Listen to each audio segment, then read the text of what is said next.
Legal quest में आप सभी का स्वागत है मित्रों। मेरा नाम है कल्पेश सूर्यवंशी। आज का अपना टॉपिक है मित्रों कंज्यूमर कोर्ट के बारे में या फिर district forum, consumer district forum के बारे में। मित्रों कई बार आप कोई चीज़ खरीदते हो, कोई चीज़ परचेस करते हो, कोई सर्विस लेते हो और उस सर्विस में उस चीज़ में कोई प्रॉब्लम आता है तो उसके बारे में जो भी प्रॉब्लम है, जो भी आपका कंप्लेंट है, वो रिजोल्यूशन करने के लिए सेटअप जो किया है बाय लॉ, उसे कंज्यूमर कोर्ट कहते हैं या फिर कंज्यूमर फोरम भी कहा जाता है।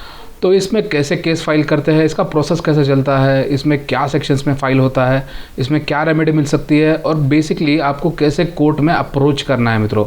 यहाँ पे वकील की कोई ज़रूरत रहेगी या नहीं, ये भी हम देखने वाले हैं। तो चलिए फिर शुरू करते हैं। कंज्यूमर का लॉ जो है वो गवर्न होता है कंज्यूमर प्रोटेक्शन एक्ट से, जो कि 1986 का है। इसमें प्रोटेक्शन ये वर्ड डाला है मित्रों, उसके पीछे एक रीज़न है मित्रों। प्रोटेक्शन का मतलब यहाँ पे ये होता है मित्रों, अगर आप कोई कंप्लेंट ऐसे देते हो जो कि वेग हो, फॉल्स हो, उसमें आपको पनिशमेंट नहीं होती मित्रों, क्योंकि आपने ऐसे गलत कंप्लेंट दी या फिर ऐसे फेक कंप्लेंट दी, इसके लिए आपको पनिशमेंट नहीं होती है। क्योंकि ये जो प्रोसीडिंग्स चलता है ये सब कोर्ट जो डिस्ट्रिक्ट फोरम है उसको पूरी पावर सिविल कोर्ट की और क्रिमिनल कोर्ट की रहती है। और वहाँ पे अगर आप फेक कंप्लेंट देते हो या फिर गलत कंप्लेंट देते हो तभी भी आपके ऊपर कोई वहाँ पे पेनाल्टी नहीं होगी, कोई आपको फ़ाइन नहीं होगा, कोई आपको सज़ा नहीं होगी उस बारे में। इसलिए वहाँ पे प्रोटेक्शन ये वर्ड दिया है मित्रों। बहुत बार ऐसा होता है कि आपको खुद को पता नहीं होता कि ये चीज़ जो आप बोल रहे हो वो सही है या गलत है। ये जो कंप्लेंट दे रहे हो आप, उसमें कुछ लेजिटिमेसी भी है या नहीं, ये आपको ही पता नहीं होता है मित्रों। तो इस केसेस में अगर आप वो कंप्लेंट देते ही नहीं हो इस केस में, तो फिर आपको न्याय नहीं मिलेगा, वहाँ पे आपका डाउट क्लियर नहीं होगा मित्रों। इसलिए वहाँ पे कंज्यूमर को प्रोटेक्शन दिया गया है, इसलिए इस एक्ट का नाम कंज्यूमर प्रोटेक्शन एक्ट है मित्रों। यहाँ पे जो कंज्यूमर वर्ड है मित्रों, तो किसे कंज्यूमर कहेंगे, कौन कंज्यूमर मीन्स कंज्यूमर यानी किसको कहेंगे अपन। समझिए अगर आप कहीं पे रेंट पे रहते हो तो वहाँ पे जो भी लाइट बिल आता है या फिर पावर का बिल आता है, तो वहाँ पे जो आप बिल पे करते हो तो आप तो वहाँ पे रेंट से हो, लेकिन वहाँ पे जो ओनर है उनके नाम का वो बिल रहेगा। तो वहाँ पे कंज्यूमर ओनर रहेगा या आप रहेंगे, इसके बारे में क्लैरिटी दी गई है सेक्शन 2D में। वहाँ पे कंज्यूमर किसे कहेंगे ये बताया गया है डिटेल में। तो उसका सब सेक्शन 2 क्या कहता है मित्रों, consumer means any person who buys any goods for a consideration which has been paid or promised or partly paid or partly promised or under any system of deferred payment and includes any user of such goods other than the person who buys such good for consideration paid or promised, यानी वही चीज़। और दूसरा ये तो बात हुई एक चीज़ के बारे में, कोई गुड्स के बारे में। अब बात करते हैं सर्विसेज के बारे में, जो कि इलेक्ट्रिसिटी सप्लाई है, फ़ोन बिल है या फिर जो भी ऐसी चीज़ें हैं जिसकी सर्विस हम लेते हैं मित्रों। तो इसके बारे में कहता है कि consumer means any person who hires और avails any services of for consideration which has been paid or promised or partly paid and partly promised or under any system of deferred payments and includes any beneficiary of such service। यानी जो भी बंदा वो service का फ़ायदा ले रहा है, वो सर्विस कंज्यूम कर रहा है, फिर वो उसका ओनर ही रहेगा या फिर जो भी बंदा वो सर्विस कंज्यूम कर रहा है वो other than the person who hires or avails the service for consideration when such services are availed of with the approval of the first mention person. यानी अगर आप कहाँ पे रेंट से रहते हो और वहाँ पे अगर वो ओनर की परमिशन से आप लाइट बिल पे करते हो या पावर बिल पे करते हो और अगर आपको कुछ उसमें फॉल्ट नज़र आता है, कुछ वहाँ पे आपको लगता है कि यहाँ पे जो बिलिंग हुआ है उसमें कुछ फॉल्टी बिलिंग है, तो वहाँ पे आप कंज्यूमर कंप्लेंट कर सकते हो इस क्लॉज के हिसाब से। क्योंकि जो ओनर है या फिर जो बंदा, जिस बंदे ने वो सर्विस लिया है, अगर उस बंदे को कुछ प्रॉब्लम नहीं है आपको उस सर्विस प्रोवाइड करने के विदाउट एनी चार्जेस, फिर वो बंदा आप भी उसमें कंप्लेंट कर सकते हो। लेकिन जो जिसके नाम से सर्विस ली गई है उसका अप्रूवल रहना वहाँ पे ज़रूरी है मित्रों। लेकिन इसका एक एक्सेप्शन है मित्रों, जिसके जैसे कि आप अगर कमर्शियल पर्पज़ के लिए कुछ यूज़ कर रहे हो तो वहाँ पे आप कंज्यूमर कंप्लेंट नहीं कर सकते मित्रों। लेकिन जैसे एक रेंटेड हाउस के बारे में बात कर रहे हो तो वहाँ पे हाँ बिल्कुल कर सकते हो मित्रों आप। ये एक ग्राफ है मित्रों कंज्यूमर प्रोटेक्शन एक्ट का। तो इसमें जो कि हायरार्की दी गई है डिफरेंट स्टेजेस की, जैसे district consumer forum, state consumer forum, national consumer forum और एट लास्ट सुप्रीम कोर्ट हो या फिर रेगुलर अपील में 134 में रेगुलर अपील में भी जा सकते हो मित्रों। क्या वैल्यूएशन के लिए कौन सा कोर्ट में आप जा सकते हो, अगर आपका वैल्यूएशन 20 लाख तक का है, मीन्स आपका जो भी सर्विस आपने लिया है उसका जो वैल्यूएशन होता है वो विद इन 20 लाख है। सर्विस लिया है, गुड्स लिया है, तो उसका वैल्यूएशन अगर 20 लाख के विद इन है तो आप डिस्ट्रिक्ट कंज्यूमर फोरम में अप्रोच कर सकते हो। स्टेट कंज्यूमर फोरम में आप कब जा सकते हो, जबकि आपका जो गुड्स है, सर्विसेज है, उसका वैल्यूएशन 20 लाख से लेके 1 करोड़ के बीच में है, या फिर आपका जो भी डिस्ट्रिक्ट फोरम में हियरिंग हुआ है उसका अपील के लिए आप स्टेट कंज्यूमर फोरम में जा सकते हो। स्टेट कंज्यूमर फोरम एक प्रकार से डिसिप्लिनरी बॉडी भी है डिस्ट्रिक्ट कंज्यूमर फोरम के लिए मित्रों। यहाँ पे यानी जो भी डिसिप्लिनरी एक्शन लेना है डिस्ट्रिक्ट कंज्यूमर फोरम पे, वो स्टेट कंज्यूमर फोरम ले सकता है मित्रों। सेक्शन 21 के हिसाब से नेशनल कंज्यूमर फोरम में आप जा सकते हो। वहाँ पे अगर आपकी जो भी चीज़ है या फिर आपकी जो भी सर्विस है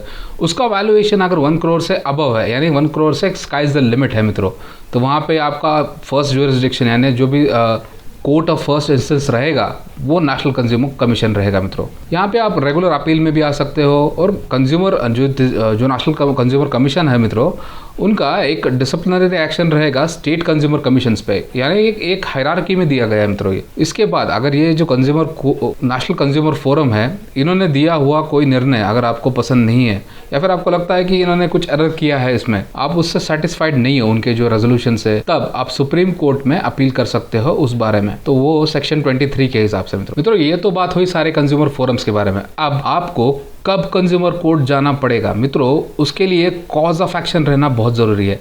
कॉज ऑफ एक्शन एक ऐसा इंग्रेडिएंट है, एक ऐसा आपके लिए एक ट्रिगर मैकेनिज्म है जब आप कंज्यूमर फोरम में जा सकते हो मित्रों। जैसे कि अभी ये एक एग्जांपल बताया मैंने आपको, ये बिलिंग का एग्जांपल है मित्रों। एक नॉर्मल जो इलेक्ट्रिसिटी सप्लाई रहता है उसकी बिलिंग के बारे में। नॉर्मल बिलिंग जो है इसकी हर मंथ में, जैसे आप देख रहे हो सितंबर, अगस्त, जुलाई, इसमें 130, 118, 1 ऐसे हो रही है, लेकिन बीच में ही 676 यानी एबनॉर्मल बिलिंग दिखाई दे रही है यहाँ पे मित्रों, उसके चार्ट में ही। तो इस बारे में आप कंज्यूमर फोरम में अप्रोच हो सकते हो। लेकिन ये जो जून की बिलिंग है 676 की, इसके बाद ये जो एक्शन हो गया, यानी ये जो एबनॉर्मल बिलिंग है, इसके बाद आपको 2 साल के अंदर यानी विदिन 2 years आपको कंज्यूमर फोरम अप्रोच करना पड़ेगा। ये उसका एक टाइम लिमिट है मित्रों, इतने ही समय में आपको कंज्यूमर फोरम जा सकते हो। इसके बाद आपके लिए कंज्यूमर फोरम का ऑप्शन सीज हो जाएगा, आप वहाँ पे अप्रोच नहीं कर सकते। जो डिस्ट्रिक्ट कंज्यूमर फोरम है मित्रों, वहाँ पे आपको जब आप केस फाइल करने जाओगे तो वहाँ पे उसकी फ़ीस आपको लगेगी। तो वो फीस, अगर आपका केस 5 लाख रुपए तक का है, यानी आपकी जो भी वैल्यूएशन हो रही है केस की, वो अगर 5 लाख रुपए तक की है, तो आपको वहाँ पे 0 फीस लगेगी मित्रों, यानी 0 फीस लगेगी, आपको कोई चार्जेस पे करने नहीं पड़ेंगे। लेकिन अगर आपकी जो चीज़ है, आपकी जो सर्विस है, उसका अगर वैल्यूएशन 5 लाख से 10 लाख का है मित्रों, तो आपको 200 रुपये मात्रा का शुल्क लगेगा वहाँ पे मित्रों।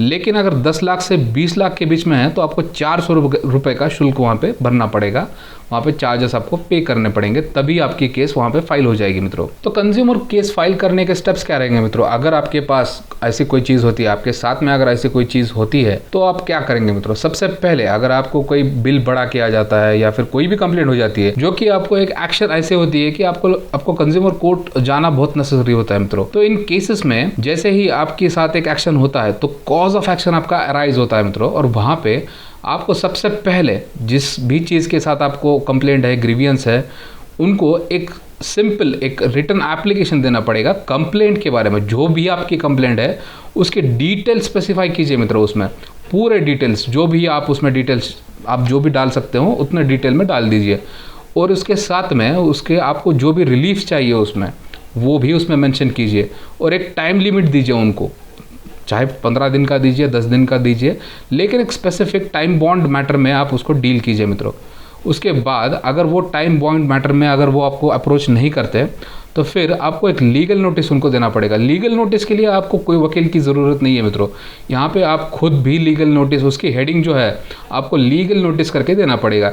इसका मतलब इतना ही है कि आप उसको इंटीमेशन दे रहे हो कि आपके खिलाफ मैं लीगल एक्शन भी कर सकता हूँ अगर आपने कोई एक्ट नहीं किया, मेरे जो रेजोल्यूशन है मेरे को कोई नहीं दिया। तो उस लीगल नोटिस में आपको 30 डेज़ का टाइम उनको देना मैंडेटरी है मित्रों, यानी 30 डेज़ में अगर लीगल नोटिस दे के भी वो पार्टी अगर आपको कोई रेजोल्यूशन नहीं दे रही है, आपके साथ कोई कांटेक्ट नहीं कर रही है, तब आप कंज्यूमर फोरम अप्रोच कर सकते हो, और इसके लिए आपको कोई वकील की जरूरत नहीं। हाँ, इतनी ही बात है कि जब भी आप एक रिटन कंप्लेंट देते हो, लीगल नोटिस देते हो, या फिर कुछ भी चीज उसके साथ आप करते हो, यानी जो ग्रीवेंस के रिलेटेड आप करते हो, उसकी एक कॉपी आपके पास जरूर रखिए, जो जिसे हम ओसी भी कहते हैं, वो आपके पास जरूर रखिए उसका, यानी एक एक्नॉलेजमेंट आपके पास रहना चाहिए मित्रों। इसका मतलब यह होगा कि जब आप केस फाइल करोगे तो कोर्ट को पता चल जाएगा कि इसके पहले आपने उस उसको अप्रोच किया था ग्रीवियंस के रिगार्डिंग, लेकिन उन्होंने आपको रेजोल्यूशन नहीं दिया, तो लास्ट इंस्टेंट में आप कोर्ट आए हो, ये बात वहाँ पे क्लियर हो जाएगी मित्रों। तो यहाँ पे अगर आपको कोई केस फाइल करनी है,